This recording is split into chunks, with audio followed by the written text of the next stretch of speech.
അപ്പോൾ നമ്മളൊക്കെ ഒരുപാട് നാളത്തെ ആഗ്രഹമായിരുന്നു എൻ്റെയും കുറുമ്പൻസിൻ്റെയും. ഇന്നാണ് സാക്ഷാത്കരിച്ചത്.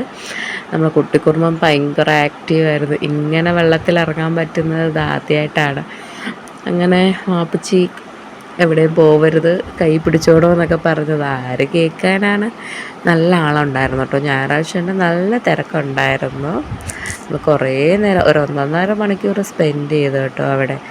പിന്നെ കഴിക്കാൻ ഉപ്പിലിട്ടതൊക്കെ മേടിച്ചു. പക്ഷേ നമ്മുടെ അയ്യാൻ കഴിച്ചില്ല, അവന് ഫ്രൂട്ടി മതിയെന്ന് പറഞ്ഞു. അത് കഴിഞ്ഞ് അവരുടെ ലോകമായിരുന്നു. ഫുൾ കളിയായിരുന്നു. ആദ്യം എന്തൊക്കെയോ തപ്പിത്തെറഞ്ഞ് നോക്കുന്നുണ്ട്. പിന്നെ കുറച്ച് ഫോട്ടോസ് എടുക്കാൻ വേണ്ടി അയാൻ്റെ വക പോസിങ്ങും കാര്യങ്ങളൊക്കെ ആയിരുന്നു. അതിന് വാപ്പിച്ചിരുന്ന് വഴക്ക് കിട്ടി. കമ്പിനകത്ത് പായലാണ് തെന്നുമെന്നൊക്കെ പറഞ്ഞു. കുറേ നേരം അവിടെ സ്പെൻഡ് ചെയ്തതിന് ശേഷം നമ്മൾ സാമ്പ്രാണിക്കൊടിയോട് യാത്ര പറഞ്ഞു കേട്ടോ. അതിനുശേഷം നമ്മൾ കയറിയെടുത്ത് മീൻ വിൽക്കുന്നുണ്ടായിരുന്നു, അലങ്കാര മത്സ്യം. കുട്ടിക്കുറുമ്പൻ അത് വേണമെന്നും പറഞ്ഞ് അതുമായിട്ടാട്ടോ നമ്മൾ തിരിച്ച് വീട്ടിൽ പോകുന്നത്. Okay, by.